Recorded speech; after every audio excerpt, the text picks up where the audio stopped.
winning blueprint presents.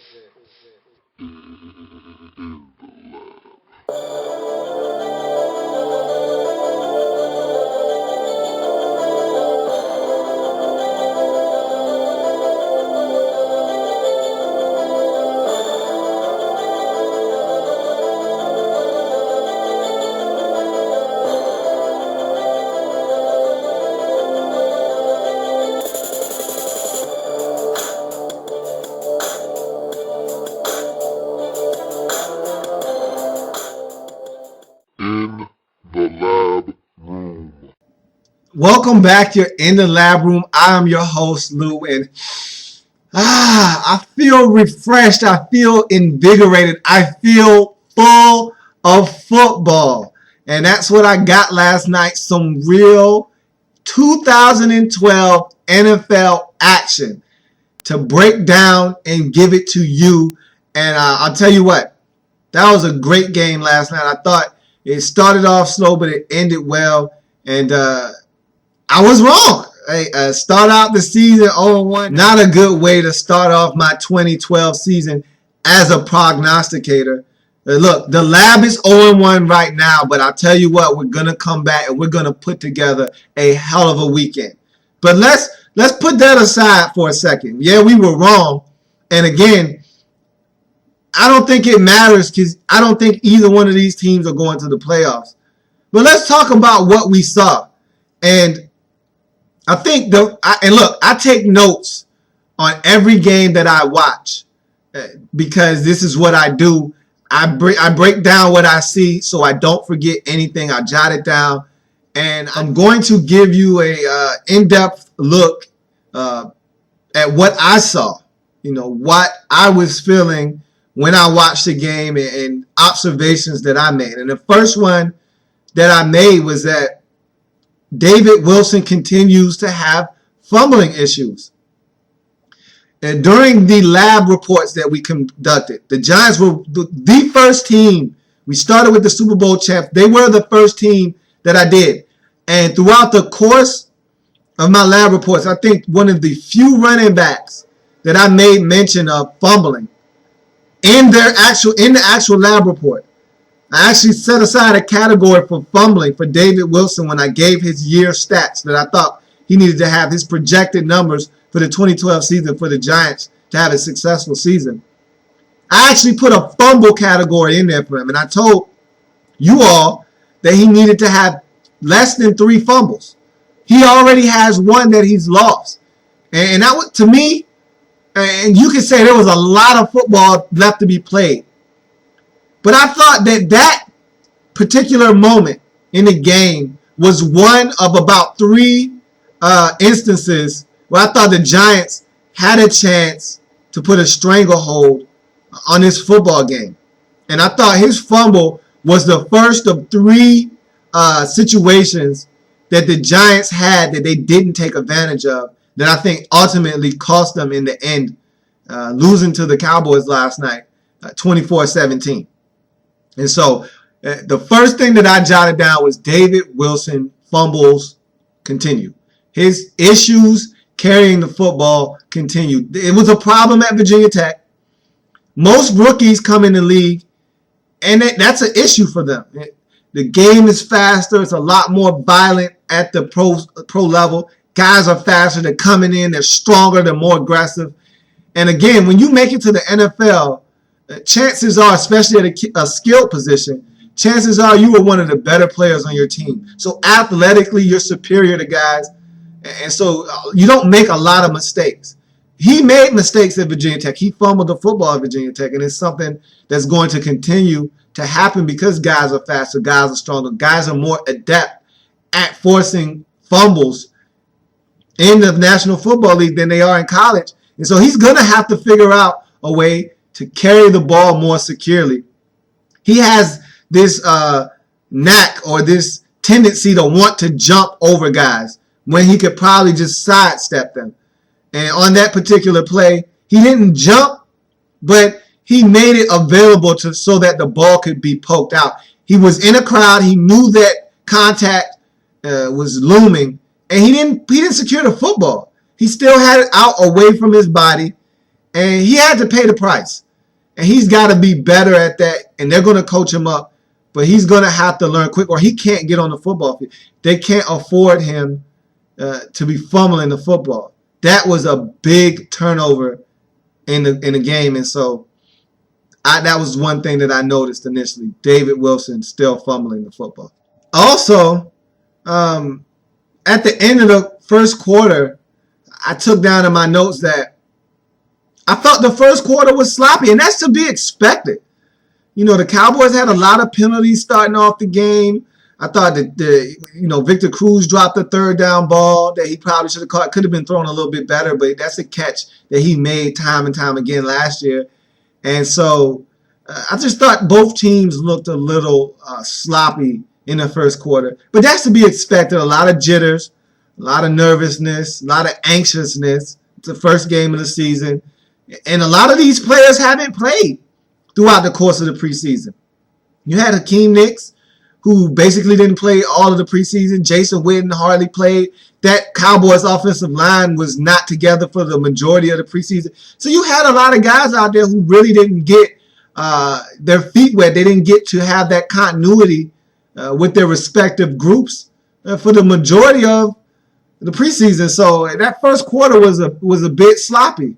It wasn't the best played football, but again, that's what you expect in the first quarter of the first game of the NFL season. And so I was able to get past that. I just thought I'd make mention of that. And then another thing that I mentioned in my notes at the end of the first quarter was that these Cowboy corners look game. Yeah, they had some passes completed on them early on in the game, but they were there on every single play. There wasn't a time where they had a pass completed on them and you were like, wow, he really got beat. They had the pick play that Brandon Carr gave up, and that was a switch. And really, Hakeem Nicks did a great job of selling the slant, really picking off the defender, and that's why Victor Cruz got open, as open as he did. But look, they threw a back shoulder pass to Nicks. Claiborne was all over it. He made the reception, but he was there. He stuck his hand in there. He just couldn't pry the ball loose. Carr was in on a lot of plays. Even on the receptions, he was right there.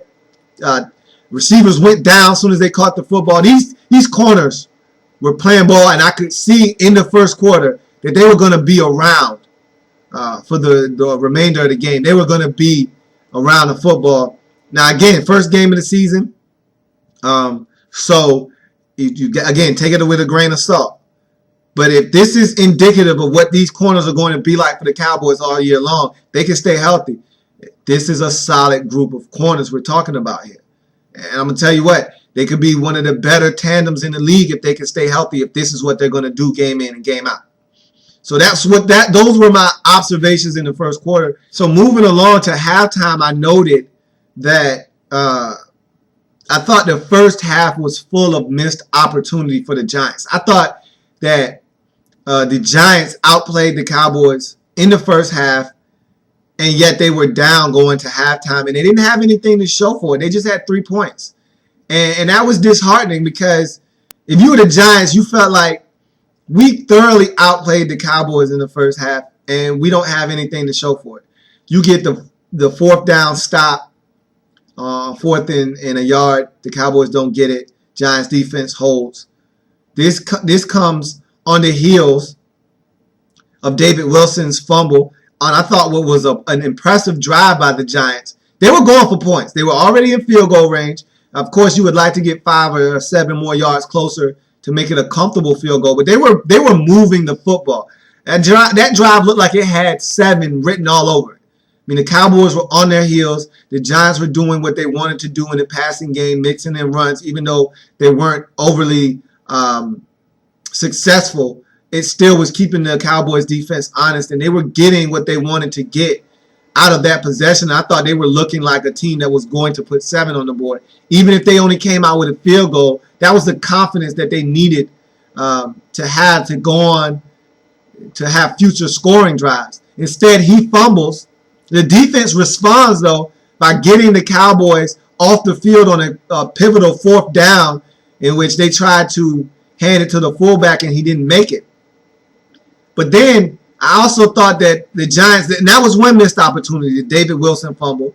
You look at Corey Webster, who I think is the Giants' best corner. And look, it's not a matter of me thinking. He is unquestionably the Giants' best corner, especially with Terrell Thomas not being able to stay healthy.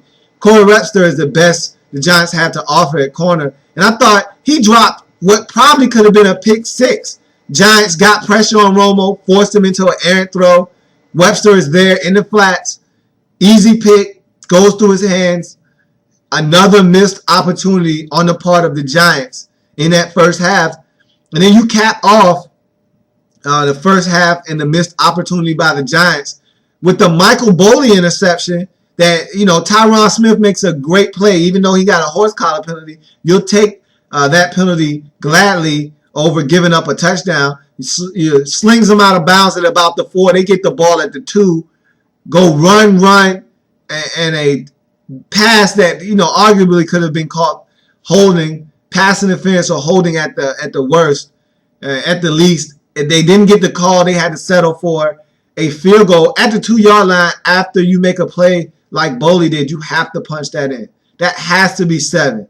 That would have deflated the Cowboys. Instead, you give them momentum by allowing them to get off of the field, only giving up a field goal. That's a win for Rob Ryan and his defense, okay? He was pumped. You saw the emotion that he had on the sideline, and rightfully so. You get the opposing team the ball at your 2-yard line, first and goal from the 2. 97% of the time, that's going to equal out to a touchdown. Yet his defense was able to stiffen up, stop the run 2 plays consecutively, then force an incompletion on third down, questionable, non-call there on Orlando Scandrick in the slot against Victor Cruz. Nonetheless, you don't get the flag. You force a field goal. You got to feel good about yourself, and the Cowboys did after that. And I think that demoralized and that deflated the Giants because you get the ball at the 2-yard line, first and goal, you expect to punch that in. They weren't able to do so, and that was the third of the missed opportunities in the first half of the Giants. And so you felt like this thing was going in the wrong direction. You got the ball first, and I never understand. I can never understand, and I still don't, why, as a head coach, with your crowd raucous to start a football game, this being the first game of the season, I don't understand why you would want to send your offense out with the crowd raucous, on their feet, starving for some big plays. Why you wouldn't send your defense out to feed off of the energy that the crowd is giving to start the game. It's noisy, hard for the offense to hear what's going on. Could force some false starts, could force some miscommunication between the offense, allow your defense to get off the field with the 3-and-out potentially. I could never understand why a coach would win the toss, you're home, crowds into it, and you would want to take the ball first. I don't get it. Yeah, you want to set the tone, score, opening drive.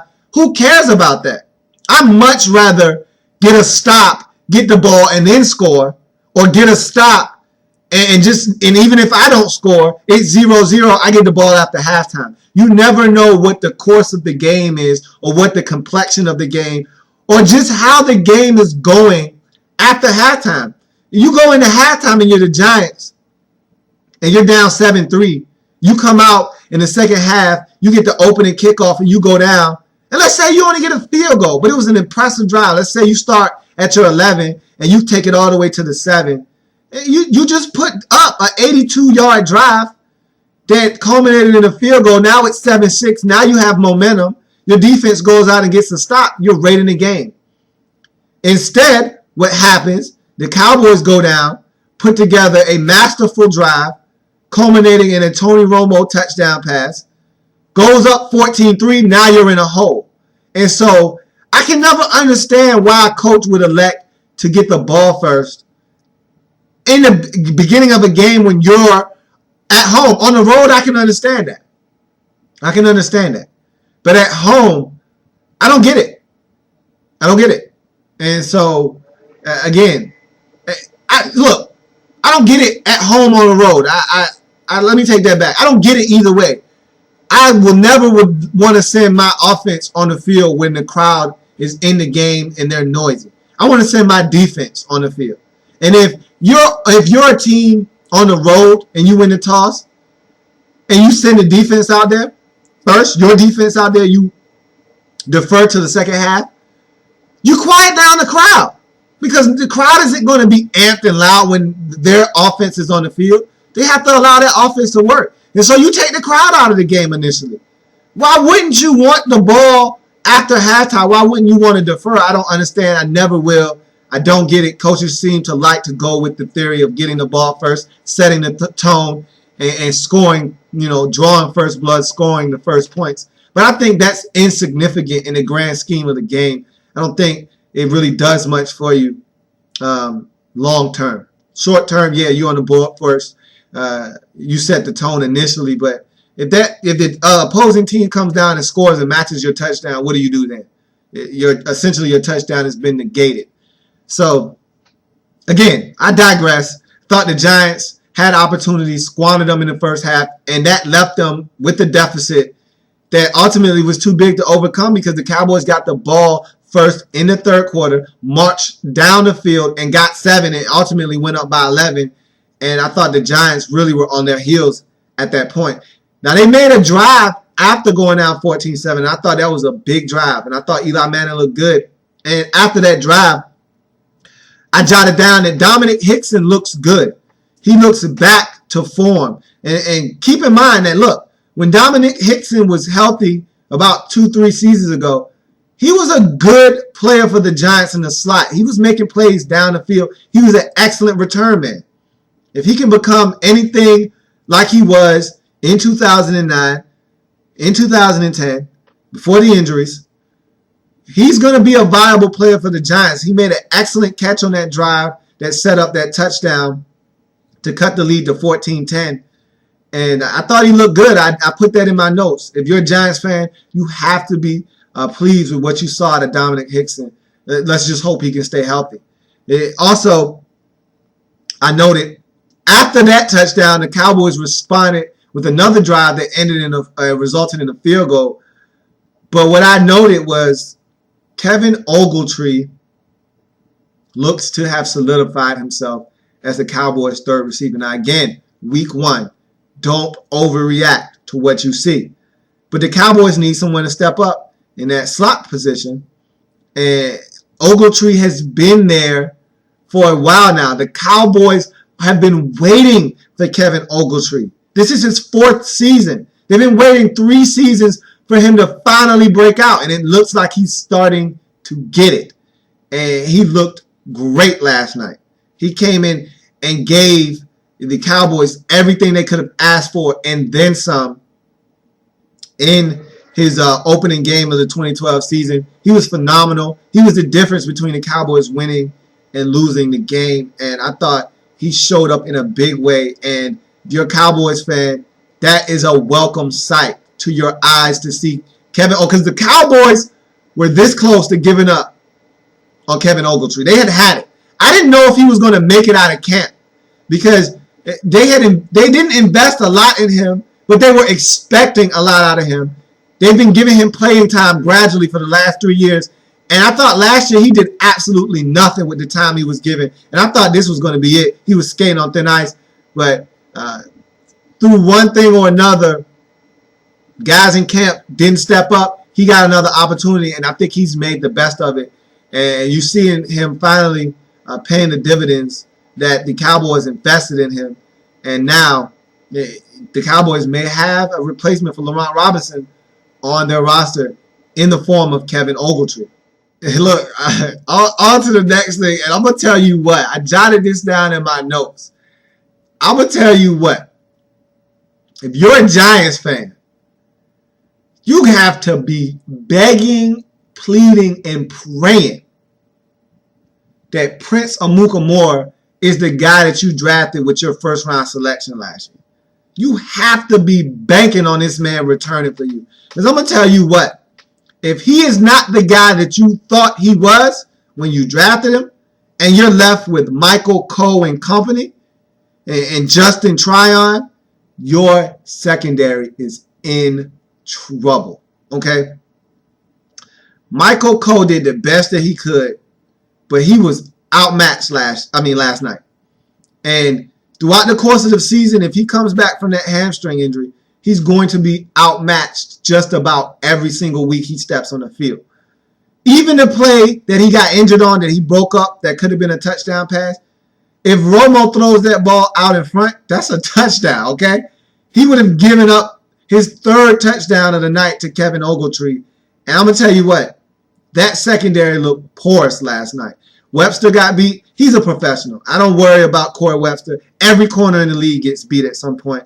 He got nosy. He got caught being nosy, eyes in the backfield. Thought he was sitting on a route that wasn't there. Got beat with a double move badly. Touchdown. It happens. But he can't afford to do that because he's the only guy in that secondary they can lean on. He has to make plays. He has to be a consistent, solid defender for the Giants because if he's getting beat in addition to whoever's across from him, the Giants are going to get murdered in their secondary this year. Their secondary is banged up. They got to hit the streets. They got to find some guys out there who have played football in this league and who can come in and be a Band-Aid because they're hurting in the secondary right now. And this is a problem with Terrell Thomas being out for the whole season, Cole re-injuring his hamstring. This is a problem that's going to linger throughout the season. They're not getting Terrell Thomas back this year. He's not coming back. Prince Amukamara has shown the propensity to get injured. Cole is down. You're going to have guys in there. Justin Tryon is a reason why he's been on 3 different teams already in his young career. It's because he's not a consistent corner in this league. He's your 4th or 5th option at corner, not a starter. Hence, the Giants had him so far down on the depth chart. He got sprung into action, and the Cowboys went early and often to Justin Tryon's side, and they were successful most times than not. And so the Giants have work to do in their second, and that was evident last night. If you watch the game, that was evident. The Giants secondary is going to be a weakness if they cannot get guys healthy and be consistent out there. That was really a poor showing. Again, week 1, but week 1, week 5, week 10, what you saw last night is indicative of a team who needs help at the corner position. Another thing that I jotted down in my notes towards the end of the football game was that the Giants just looked tired on defense. And I think Chris Collinsworth spoke to this throughout the course of the 4th quarter about Rocky Bernard and guys in that interior having to play more snaps than they're used to. And I didn't realize how banged up the Giants were at defensive tackle, how many guys they were missing. But they were missing quite a few players along that defensive line, especially in the interior at defensive tackle. They were short 3 guys. And so it showed. I thought as the game wore on, early on, that defense was stout against the run. There was nowhere for DeMarco Murray and that Cowboys running attack to go. I thought they were really stout at the point of attack. They were getting into the backfield. They were beating their blockers, getting into the backfield, being disruptive, and stopping him for losses or minimal gains early on in the football game. But as the game wore on, I thought the turning point was that big run. After he got that run where he bowled over Matthias Kiwanuka, he broke the tackle of Justin Tuck and sprinted down the sideline for about 48, that being DeMarco Murray. I thought that deflated the Giants' defense, and it really opened up the floodgates. After that, I thought the defense was never the same. They were giving up 5 and 9 and 7 and 11 consistently after that. I mean, at the end of the game, you looked up, and DeMarco Murray was well over 130 yards rushing.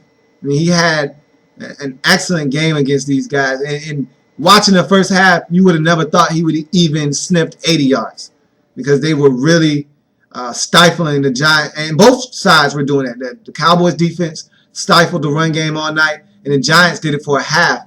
But as the game wore on, you could see guys breathing heavily. And again, first game of the season, no one is officially in football shape.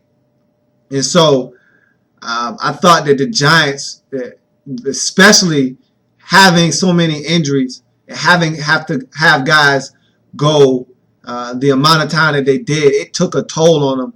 And you saw it in the fourth quarter when they needed to stop, when they needed to get off the field. They were getting gashed. The Cowboys had a drive that I noted in the fourth quarter that spanned over 8 minutes. And they ate up a good portion of the fourth quarter with a drive that resulted in a touchdown. And if you're the Giants, you can't have that happen when you have the momentum because you just scored and you cut it to a 7-point game. You can't have the Cowboys go down and essentially drive it down your throat and get 7 and take up, 8 minutes off of the clock, which is precious, and go up by 2 scores, and now you get the ball back with just a little over 5 minutes left. It's not a good look for you or your team, and so that was disheartening if you're a Giants fan. And look, that defense was tired. That defense was gassed, and you saw it. They stopped getting the Romo. They couldn't stop the run and attack, and the Cowboys basically at that point had free reins to do whatever they liked.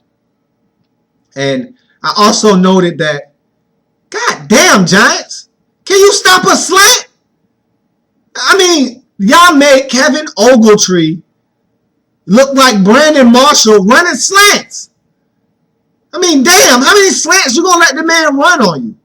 I mean, he was, if he had 7 catches for 125 yards, if he had that many, 5 of them were slants for 80 yards. He was killing them on a slant. They were going on. Des Bryant was catching slant. Can you take inside technique on a slant? If that's what they're going to beat you with, make them beat you going outside then. And I know you much rather have a receiver go inside where your help is, but come on, man. How many times you going to get beat on a slant? Good gracious. If that was the Redskins, I would have been going nuts. Because you continuously, even the last play of the game, they need 15 yards and you give up a 17-yard slant. Unreal. Unreal. 1st and 30. How do you give up a touchdown? 1st and 30. You needed to lose that game. 1st and 30, you give up a touchdown? Damn, you didn't even make them work for that first down. You didn't even make them work to pick up 30 yards. You just gave them 40 yards in a chunk. Huh. Take 34 yards, because I believe it was 1st and 30 from like the 34. No, they weren't in 1st and goal. So it was like 1st and 30 from like the 37 maybe. And look, that was rough. That was rough. But hats off to the Cowboys.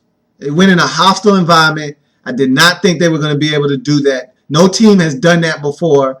Opening night, defending Super Bowl champs. On the road, you go into a hostile environment against a team that everybody believes. I don't, but a lot of people do believe that's going to be a playoff contending team this year. And you went into their house, you smacked them in the mouth, you ran a football on them, you ran them, pounded them, got them tired, and pounded them some more. You protected Tony Romo. He had to do his thing, of course. That's what Tony Romo does. Extends plays, makes things happen.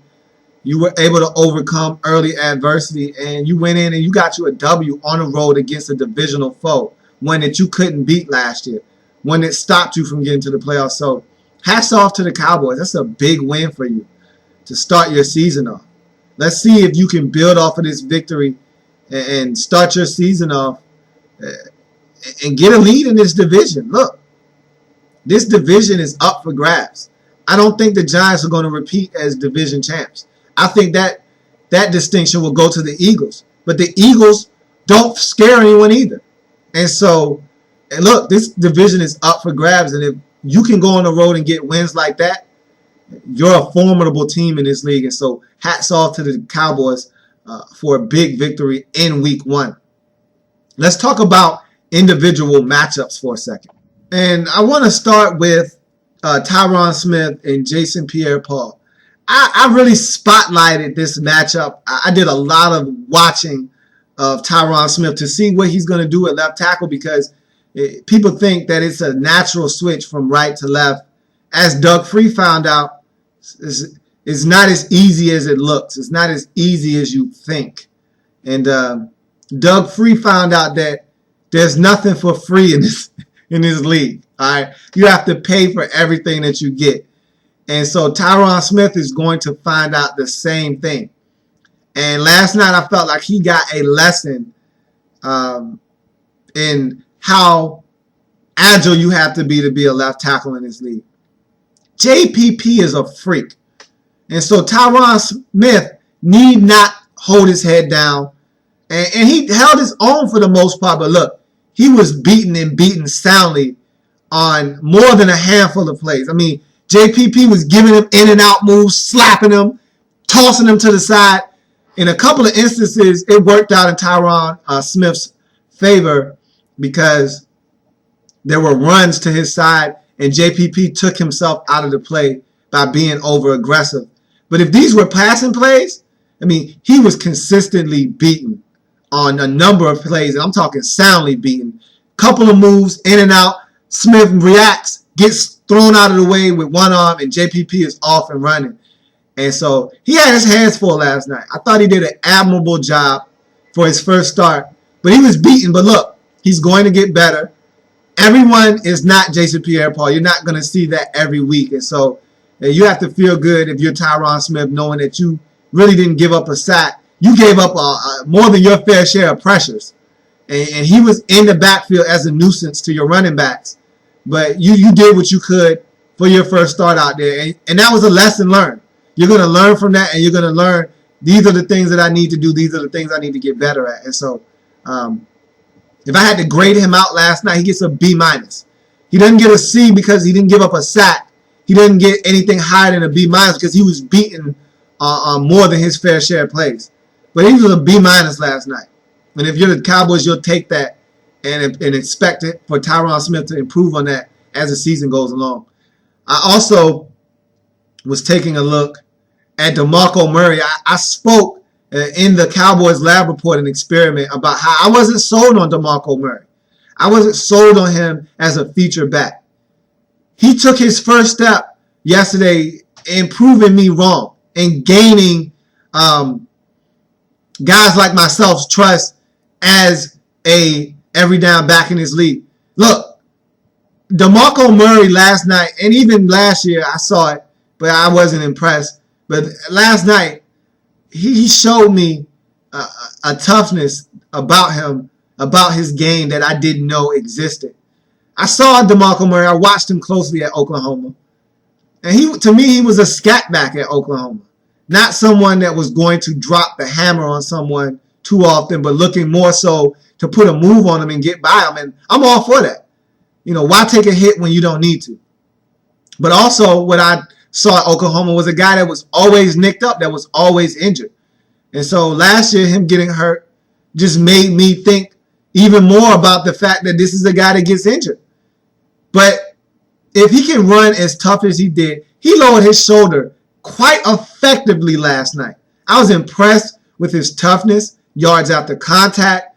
I was impressed with every facet of his game last night. And so if DeMarco Murray is going to be this effective for the Cowboys week in and week out and reliable and durable, that's probably the more or most important of everything I just mentioned, him being reliable and durable. Because he showed last year that he can be this kind of back. But if he can be this kind of back for 14 to 16 games, the Cowboys are going to be a scary team. Because what that does is it makes the Cowboys balanced. And I don't think you can say that about the Cowboys the last 2 or 3 seasons. They haven't been a balanced offense. They've been a team that heavily relies on Tony Romo and what he can do in the passing game with those receivers and Jason Witten at tight end. But you sprinkle in some DeMarco Murray and look out. This team can be dangerous. And I thought he performed well last night. I'm still not sold. 1 week isn't going to do it for me. But again, he looked awfully good last night. And I do give credit where credit is deserved. And DeMarco Murray definitely deserves a sticker on his helmet for his performance last night. He looked good.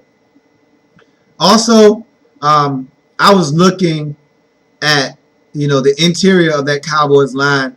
Nate Livings, offseason acquisition in free agency from the Cincinnati Bengals. Mackenzie Bernardo, offseason acquisition through free agency as well from the Carolina Panthers. I was watching to see how fast they would gel. And look, early on it looked like it was going to be a long night for Tony Romo. They were collapsing the interior of that line. There was one play where Rocky Bernard got a sack early on. I want to say it might have been the first possession of the game where he just steamrolled Bernardo and sacked Tony Romo. And I was like, wow, if that's as good as you got, son, you in for a long night. But no, that wasn't the end-all, be-all.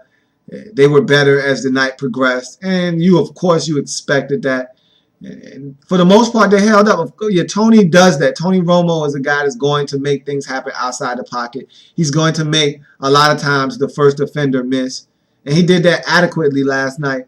And I thought the line did a good job. And I thought the interior did a good job, especially coming down the stretch in the run game. They were opening up some holes for DeMarco Murray to scoot through and to put the game on ice, essentially. And I thought they did a good job, that interior did. And look, this Cowboys line, if they can get it solidified, is going to be solid. I don't know if they're going to be great, but I think they're going to be solid. And that's all you can ask for because the line wasn't that good last year. It wasn't that good at all.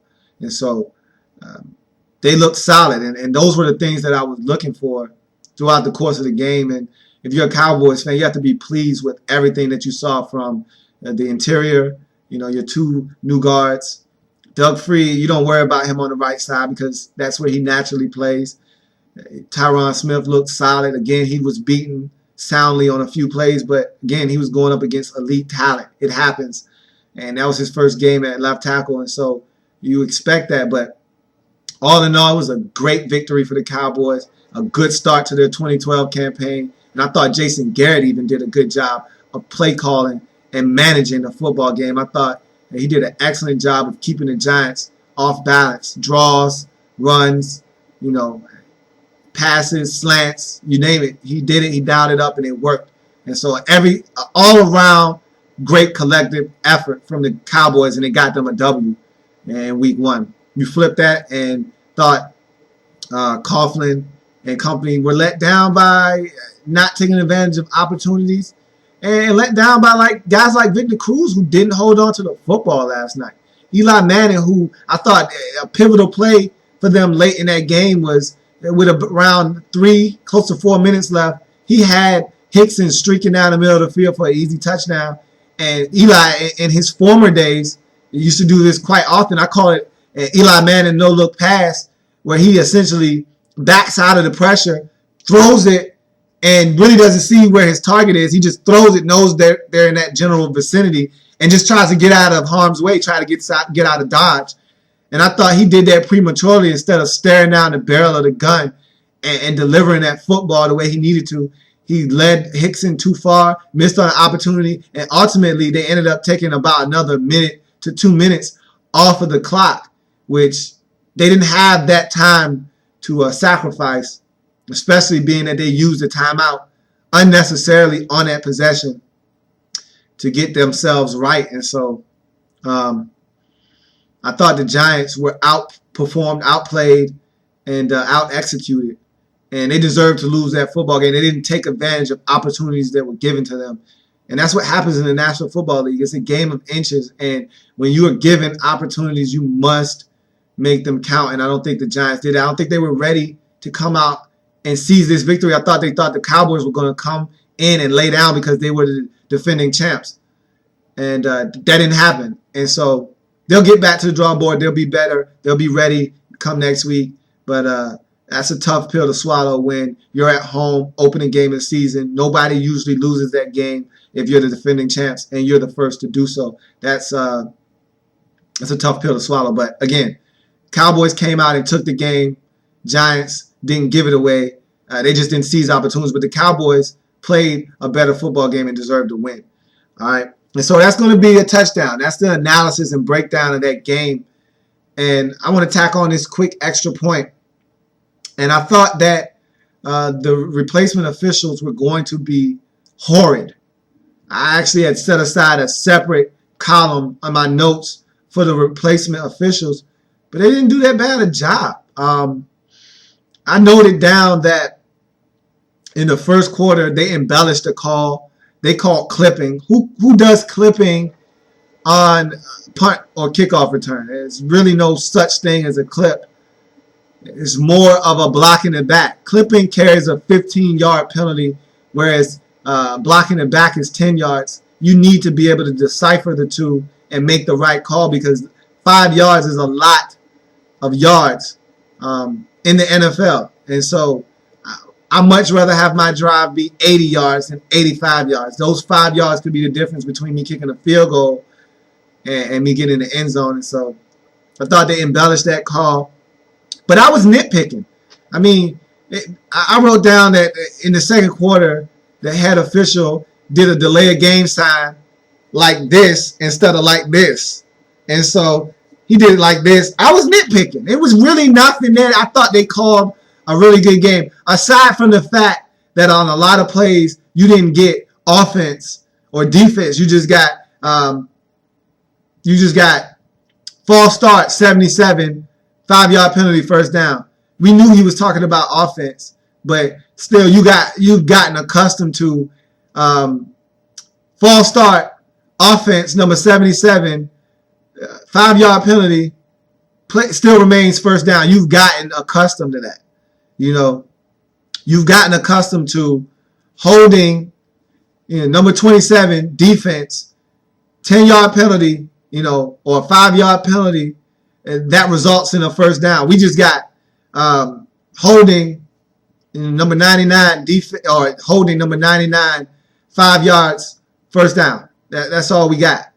And so it's not a big deal in the grand scheme of things. Again, I'm nitpicking.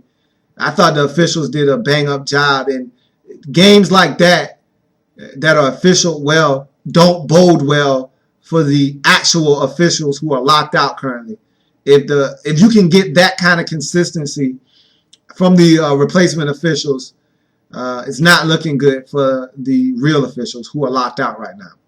So that's going to do it for this episode of In the Lab Room.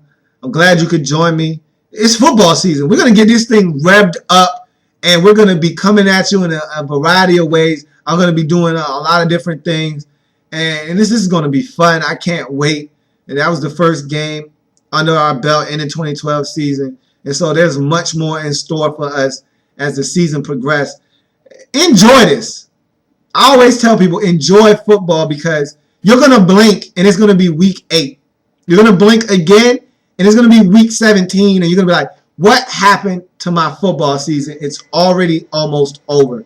And so just enjoy it all. Take it all in and just relish in the fact that football season is here and you got a whole season in front of you. Enjoy it. Don't take it for granted. I know I am thrilled that the season is finally underway and I can't wait to watch my boys play on Sunday against the New Orleans Saints and to watch all the rest of the games around the league and just sit in front of my TV and just enjoy the splendor that is the National Football League. That's going to do it for me. You can drop something in the inbox at inthelaproom@gmail.com. Like me on Facebook, In the Lab Room. I'm on Twitter at In the Lab Room. That's the Twitter handle. I'm here. We're going to continue to be here every day giving you the best of what the NFL has to offer. And with that being said, I'll see you again tomorrow. It's been fun, and we're going to go over every game on the slate for this weekend, giving you everything you need to know to get you ready for Sunday's games. I'll be back tomorrow. Have fun. See you then.